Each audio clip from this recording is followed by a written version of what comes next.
Welcome on into BKL Nightly. I'm Thad Brown along with Caleb Carr and Rachel Liebert. A full house today for part 2 of our Keep, Trade, Cut series. On Monday, we went through the offensive positions, who we wanted to keep, who we thought needed to be traded, and who we would have to cut. Today, we're going to do that with the defensive side of the ball.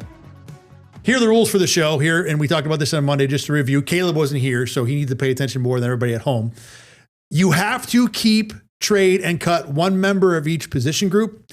It can be a player who was recently under contract. Primarily, we want to deal with guys who are currently under contract, but if someone who just had a contract expire, Shaq Thompson might make it into this show, they do qualify for this. You do have to pay attention to the salary cap. So that is a part of the ingredients that go into choosing who you want. And of course, the Bills aren't going to actually do this, but for the rules of the game, we do have to try and at least trade, or we do have to make sure we're trading one member of each position group away. The idea here is to kind of establish, after seeing this Bills team for a season, who we like more, who we like less, and who maybe would be on the short route out of town. So with the defensive side of the ball, guys, let's start on the defensive line. And I think the guy we're keeping might be pretty consistent for everybody. Caleb, you didn't get a chance on Monday, so you can go first with the defense today. Yeah, I think the obvious choice here is definitely Ed Oliver. And I kind of figured that that's where you guys are going to go too. So I also want to throw in, I know it's got to be different. You know what? Whatever. I also wanted to throw in. We had a very calm, orderly show on Monday, just so you know. Yeah, of course you did. I want to throw in Deion Walker too. I know it's only his second year, but that's just, there's no reason to get rid of him. I know that there's kind of a new defensive regime, and there's potential that players are going to get moved around, that scheme's going to get moved around. But I think Ed Oliver and Deion Walker are the two guys that you're like, you can't. No matter what, you have to include these guys somehow. So yeah, Ed Oliver mainly. Rachel, did you have Ed Oliver also? I did have Ed Oliver. So I want to talk real quick about Ed. Even though I think that there's questions about how he fits into the new 3-4 scheme, he's just so talented that you're going to find a way to put him on the field. And of all the guys the Bills have on their defense, I don't think there's anyone else who falls into this category, that you're just that ridiculously good. And not that Ed Oliver is that good. And I think there's arguments for going away from Ed too, because you could say, look, he hasn't been healthy consistently the last few years. He's kind of disappeared in playoff games. So there are reasons you could go away from Ed Oliver as the choice here. But I think for what the Bills have to work with, Ed Oliver is the guy I like the best. Yeah, it's the same for me. I mean, Ed Oliver is really the only answer. I think Deion Walker is a good one too, because he's someone that you can definitely see developing into like an Ed Oliver caliber type of player. But same thing for me, Ed Oliver, even though he was hurt and we didn't see much of him. I mean, just the fact that what we did see is he proves that he deserves to be this keep guy. I agree with you. It's Ed Oliver. Deion Walker, let's explore that just for a minute here. I know Caleb brought it up. I think we all agree that he's the guy who showed the most promise. Where are we in terms of what kind of impact to be expected from him now? Because as a 4th round pick, especially as the third of the 3 defensive line picks, he kind of walked into the easiest environment to where, hey, you get anything out of that, it's great. Well, now the Bills have gotten something out of Deion Walker, and especially considering the 2 guys in front of him really didn't do anything last year. Rachel, where are we next year, or where do we think the fan base might be in terms of what Deion Walker is going to be expected to do, even in a defense that's going to change scheme in a big way? I think there's a pretty high expectation, because this is a D-line that needs to be revamped. And I think he's a guy that, like we said, other than Ed Oliver, is a guy that stood out. So I think there is a high expectation. He's a guy that we've liked in his rookie season. I mean, he's a huge guy who makes an impact when he's out there. So I feel like from the fan point of view, people are going to expect him to have a big season.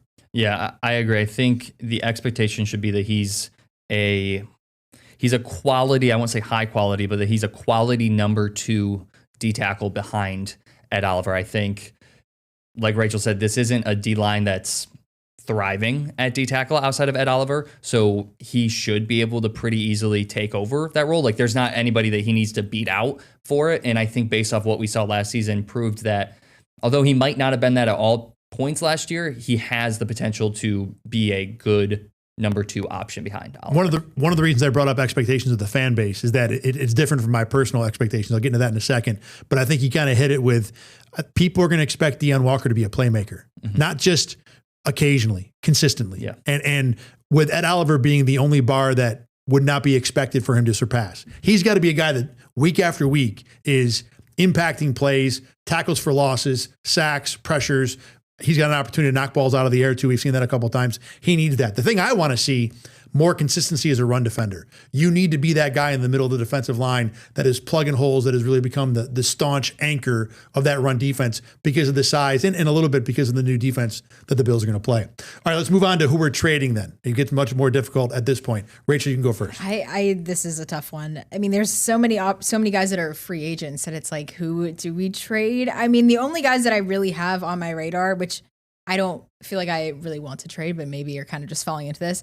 I mean, TJ Sanders is kind of the guy that stands out just because he's a young guy. I mean, I feel like you could get something probably decent in return for him. And in comparison to the other guys, I mean, who do you have? Michael Hoyt, who's not going to be high up there because he's been hurt and he was suspended. I mean, he's not going to be that attractive as a trade candidate. So for me, I'm saying TJ Sanders, not that I would want to see him traded, but just because based on the circumstances of what the D-line looks like right now. I'm with you on TJ Sanders. He's my trade candidate too, in large part because of what you have available. He's the guy that would be most likely to fetch something reasonable in return. He did not have a great year either, so it's not like you feel like you're giving up someone who had some productive year. To be fair, any first or second round pick, I'm probably not moving off that guy after 1 year, especially the year he had injury, position change. There are a lot of good reasons to think TJ Sanders can be better. But of the choices on this defensive line, I landed on Sanders as my trade guy also.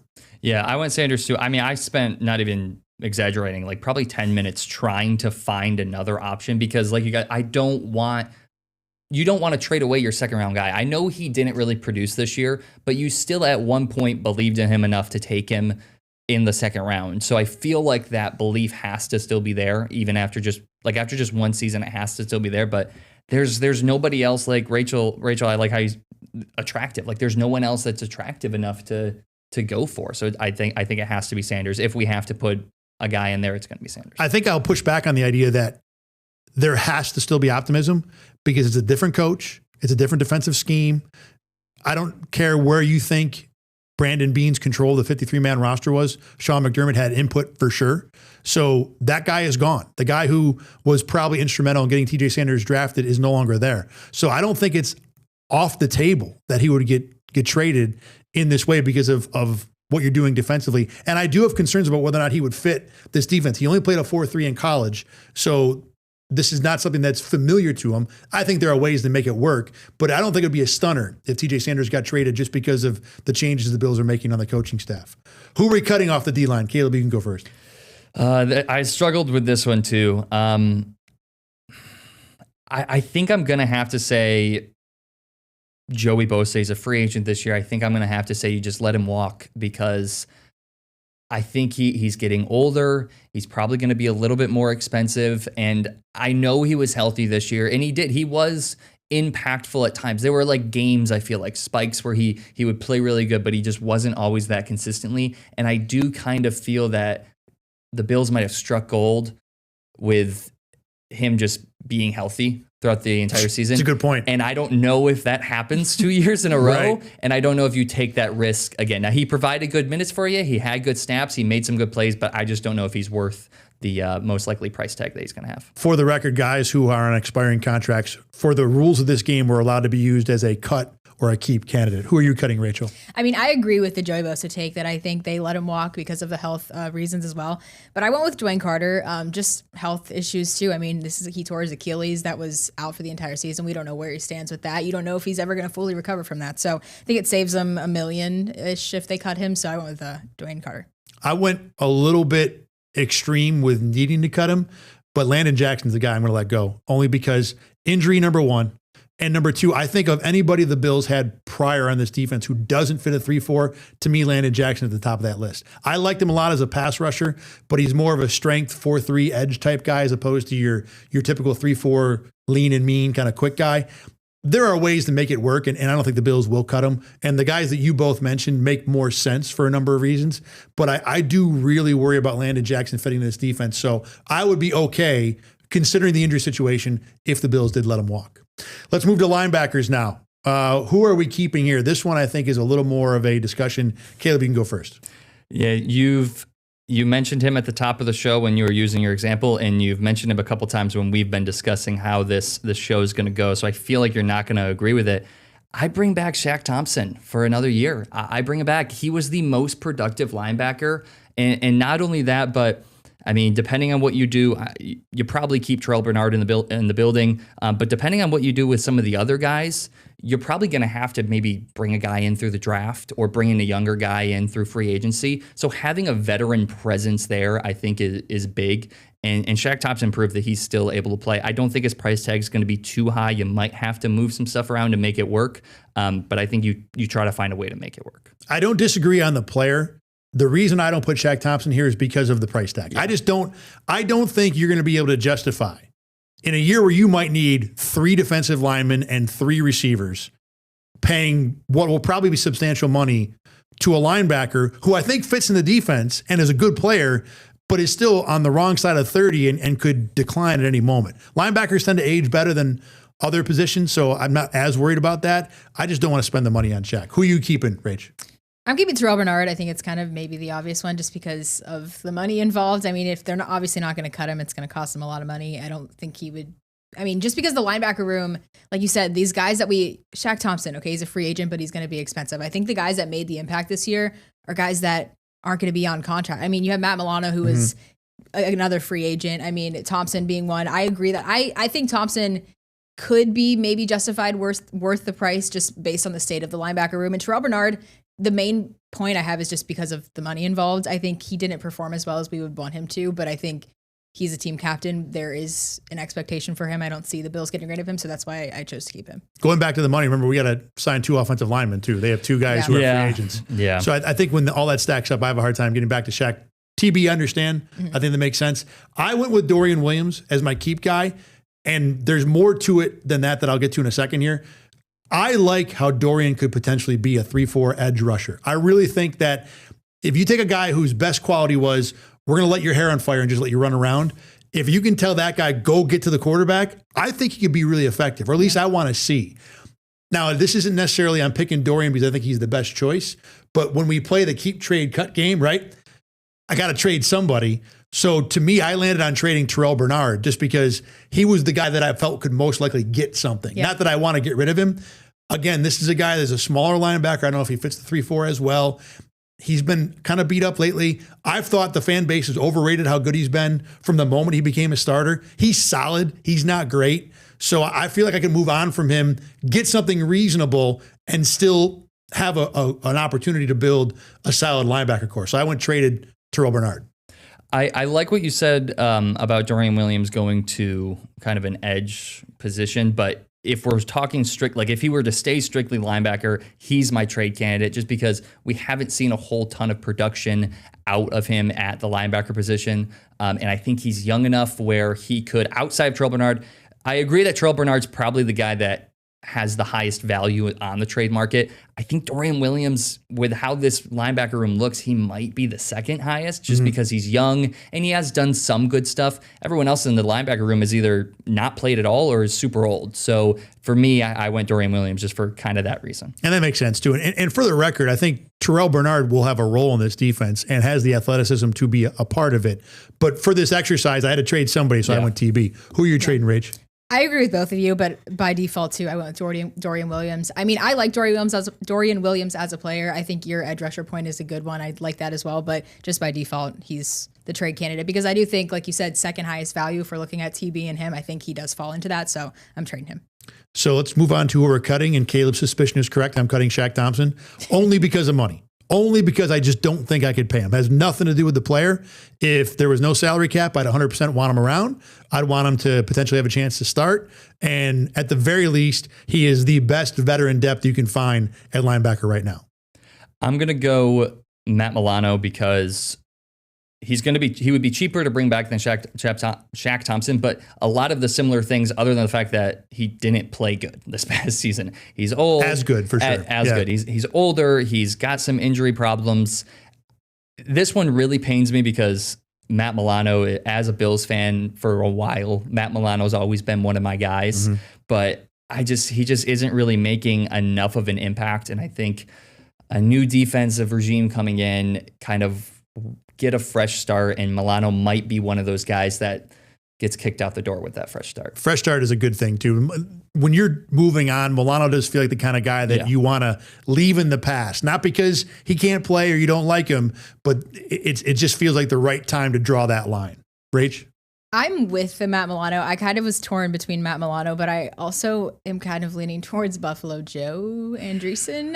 Not that I would value on special teams though. That is true. That is like the like selling point, I think, of not cutting him. But just in far of being productive in the linebacker group, I think he stands out as somebody who hasn't been out. He is young and he is like a key piece of this Bills storyline that like people love. But I mean, if we're looking at guys that aren't free agents, I think he stands out to me as someone that maybe to cut. But I do agree that Milano would probably be up there as well for me. I will say that the times that Joe Andreessen has gotten a chance to play linebacker, I don't feel like he's got the overall game, especially as a coverage guy, to really be counted on in that role. I like him in special teams, so I wouldn't cut him, but I certainly get where you're going with that. We're going to move on to the defensive backfield as a whole, in part because I think this would be a waste of time to do at safety. And it's more fun to kind of put all those guys together, decide what you want to do. So, Rachel, you can go first. Who are you keeping from the defensive backs? I'm keeping Cole Bishop, maybe an obvious answer, but he's just had a great year, and it was a big developmental year for him. I think he really can only improve in this upcoming season. Highest ceiling for me. I mean, and Christian Benford, as we see on our screen too, was also a high candidate for me. But I think overall I would keep Cole Bishop just because I feel like he has the highest ceiling right now. I'm going to keep Cole Bishop also. Sky's the limit, like you said. One of the reasons, though, I thought this would be fun to put all the defensive backs together is to see if anybody would bite at Christian Benford. And you and I haven't. Caleb, where are you going to go? I'm not getting rid of Christian Benford, but I'm gonna go Cole Bishop as well. I think Christian Benford is right there. All the reasons you guys said. I mean, Christian Benford has kind of continued to elevate, looking like one of the best cornerbacks in the league. I think he still has some room to improve, most definitely. But like you guys said with Cole Bishop, he's got more. He's got so much more. Like he definitely could be one of the best safeties in the league, and especially with a team that's used to having guys like Jordan Poyer and Micah Hyde back there. I think you have to keep him. A guy that I kind of thought about putting in there was bringing back Trey White. But that one's a lot tougher, especially when you have options like Cole Bishop and Christian Benford. I think it had to be one of the two for sure. Benford does feel like he's reached his ceiling to a degree. It's a really good ceiling. Yeah. But it's not Darryl Stingley. It's not Pat Surtain. It's like the next level down, which is awesome to have. But I think that's why, we're all in the same boat here in terms of leaning away from him as our mandatory key player, even if obviously you don't want him to go any more than you want Cole Bishop to go somewhere else.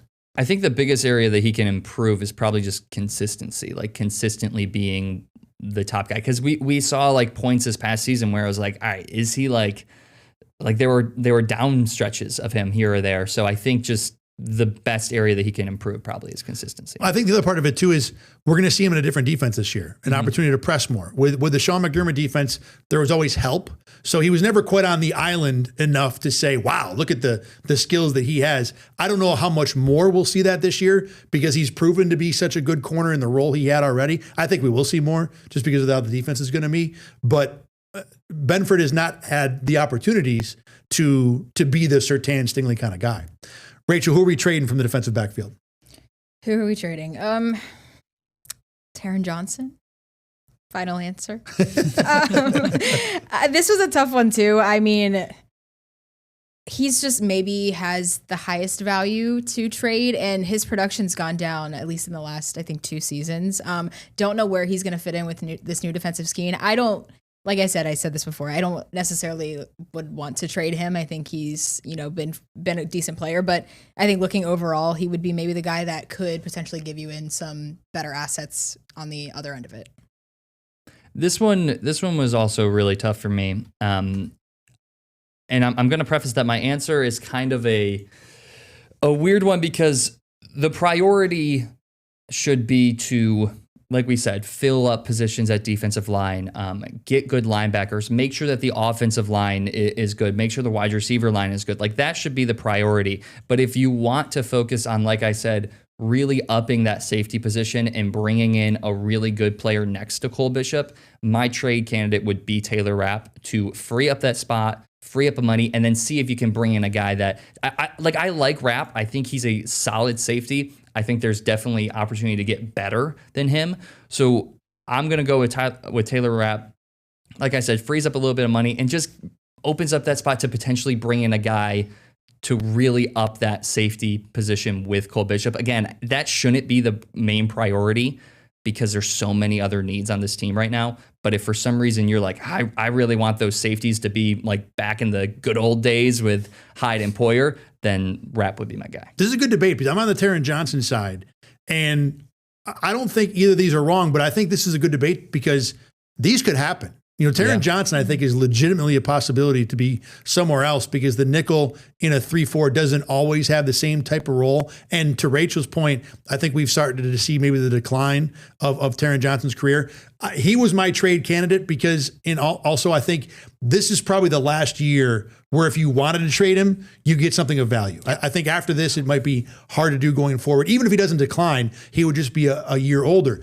But the Rapp point is good. You do save $1 million more by trading Rapp. I think the question for me is, why do you think the Bills would get more for Rapp than they would for Taron Johnson?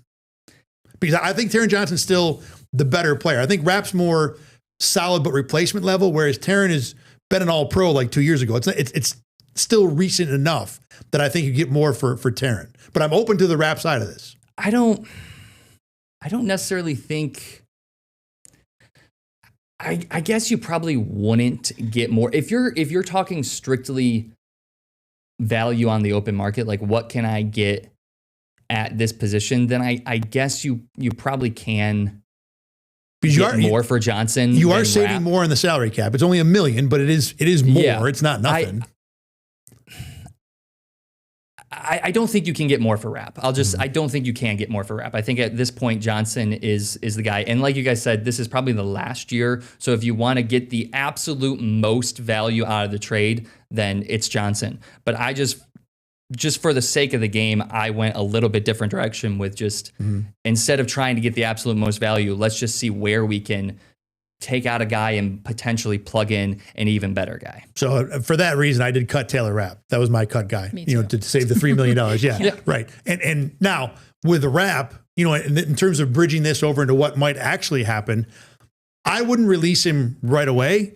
I would wait and see if I could sign somebody first and then put that player in and say, okay, I've improved my spot. I've improved my other safety spot. And now I can move on from Taylor Rapp. I wouldn't just, I want to get the $3 million and move on from the player. I think Rapp can play in the league. And if the Bills win in the next season with Taylor Rapp as their starting safety, it would not probably be the worst starting spot of the 22. I'd want to improve it, but I think I'm probably okay there. So you went Rapp also? I went Rapp. I mean, to your point, I think Rapp's a good player. I think if that's what ends up being the situation, then I don't dislike that. It's the same thing. He hasn't been healthy. That's one part of it. We don't know who's out there to potentially fill in that hole. So to Caleb's point, bringing or trading him away and seeing for the sake of filling that gap and bringing in a better safety, I agree with that. But I would just cut him because I feel like he hasn't contributed last year because of injury. And I don't know, but I do like your point of waiting to see what's out there. And I think we kind of talked about that before too. Yeah. Just kind of, waiting to see. He's a good player, but there could be better options out there. Who are you cutting, Caleb? So I think I like your guys' cut Taylor Rapp a little bit more. I think my thing is I think I like Johnson a little bit more as a player. To not want to move him out? To not want to move him out. That's fair. For that reason, Rapp would be my trade guy. So because of that, I don't have Taylor Rapp, obviously, as my cut guy. I have Damar Hamlin. I don't love it, but I think at some point you have to move on from him. He's a big special teams guy. He does make some good plays in the special teams. So kind of similar to your Joe Andreessen. That was right. It was Joe Andreessen. Yeah. So similar to your Joe Andreessen. I don't want to get rid of him because of his role in special teams, but he's not even providing really good depth in the secondary position. It's just, I don't think he's really going to save you that much money. I don't think he loses money either, but he doesn't really save a ton for you. So it's kind of like a meaningless cut, quote unquote.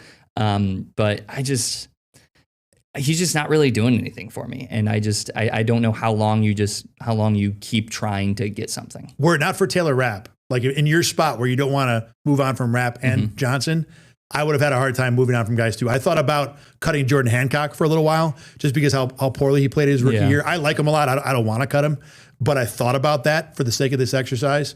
So going with DeMar Hamlin, that kind of feels like the easy way out to a degree. Yeah, it kind of did. But I don't know if there's a better option. If you're keeping Taryn and Rapp, or if you're keeping Taryn, I don't know if there's a better option. No, all right. There's not. I agree with you on the DeMar Hamlin front, I mean, even with not keeping Taylor or Rapp, I still feel like DeMar Hamlin might be the better cut option than Rapp straight up. I think there's a chance. The only thing that Rapp has is you're saving $3 million. That's what I'm going to say. Yeah, you get some cap savings along with it. But like we talked about, he's still a solid enough player. I wouldn't just flat out move on from Taylor Rapp tomorrow. All right, that does it for the defensive side of the ball. But one more thing that we want to address here is what should the Bills do at kicker next year? Tyler Bass is, in theory, going to be healthy. Matt Prater is he still under contract? I don't think he is. It was a 1-year deal. No, he's not under contract. So now the Bills could certainly go out and sign Prater again at 42 or whatever. But guys, let's throw it to you. With Tyler Bass still under contract, the Bills would save $2 million and some change to move on from him. Rachel, you can go first. Would you bring Tyler Bass back or move on from him next year? I'm team moving on from him. I mean, he's been with the Bills 5 seasons. Have you ever been fully confident in Tyler Bass in those 5 seasons? I think 2021, 22 was like his best stretch of years, and he's just kind of declined since then. Obviously, we didn't see him at all last year. I think it's time to move on from him. I mean, he hasn't been healthy. I feel like at this point, there's got to be, I mean, we've talked about this before. Kickers, we think there's better options out there, but sometimes there's really not better options out there. But I feel like at this point, I mean, we don't know where he is fully health-wise, and I feel like maybe it's time to move on. I'm also team move on. It's tougher because I don't know what the answer is. I don't know if I'm comfortable. I agree with Rachel. We just haven't seen enough, and we've never been fully. There were times last year that even in his old age, even with the fact that he had all these leg injuries, I was still like, I think I'm more confident in Matt Prater. And to me, that says less about Matt Prater and more about Tyler Bass. So I don't know if Matt Prater is also, I don't know if he's the answer, but the fact that there were points last year where I was like, I think I might be more confident in Prater tells me that I think it's time to move on from Bass. And whether or not it's Prater, see if there's another option out there. Again, kicker is one of those places where the grass is not always greener on the other side. So when you have someone that you're confident in, you kind of want to hold on to him. But I think I'd still team move on. You nailed it with the grass is not always greener line, which makes me team keep Tyler Bass. Even if you're going to save $3 million under the cap, I just don't trust I can find somebody better than what I've got, even if Bass is not a great option. Now, I am absolutely open to it. Like, let me know who's available and what we're signing. And let me put it this way to you guys. If the question right now was Tyler Bass or Matt Prater and save the $3 million under the cap, knowing that Prater is 40 whatever, and we've seen the injuries come up at the end of the year, we'll go around the room quick. Rachel, Prater, or Bass sitting here right now? I say Prater. I have more confidence in Prater. Prater with Ray Davis as the backup. I'm team Ray Davis. Ray Davis. I'm actually team save all the money at the kicker position and just go trot out Ray Davis. Which would be the greatest thing ever. Not that the Bills would ever do it, but it would be awesome. It's a great. I have a tough one with that straight up decision. I would probably. That's why I went with the cop out Ray Davis. Yeah. Well, speaking of cop outs, I think I'd probably go with choice C, and I want to see the field. I want to see what else is out there before I'd commit to either one. But for the sake of the question that I brought up, I should answer. I'd probably go Tyler Bass, only because I would be really nervous about going with Matt Prater and ending up where I ended up in January. Whatever you think of Tyler Bass, he's going to be the same in September that he is in January. Matt Prater last year made me nervous that the guy I saw September, October, November will not be around after Christmas. And for all the things we're talking about here, all the different debates, with this Bills team, it's still all about what this team looks like after the holidays. And Matt Prater makes me nervous enough that I would pick Tyler Bass. I think it's also important to note that Prater worked with the Bills' new special teams coordinator for a couple seasons. I don't know how much of a say. Is he going to transfer his hamstrings into Prater at the end of the year or no? I mean, maybe. I don't know if he's got better hamstrings. We don't know what he's about. I mean, I don't think he's got better hamstrings. Yeah, Jeff Rodgers has been around for a while. Yeah, I doubt that. But I don't know how much of an impact that would have, but they did work together. So. All right, that's going to do it for this edition of BKL Nightly. We're back again on Monday. As always, talking about more stuff for the Bills offseason. For Rachel Liebert and Caleb Carr, I'm Thad Brown. Hope you enjoyed our keep, trade, cut games this week. Lots more to come between now and the start of the regular season. Thanks for watching. We'll see you again on Monday. Get the Rochester First streaming app today for everything you love from News 8 on demand, plus exclusive shows you won't see anywhere else. Search ROC and download for free on Roku, Amazon Fire, and Apple TV.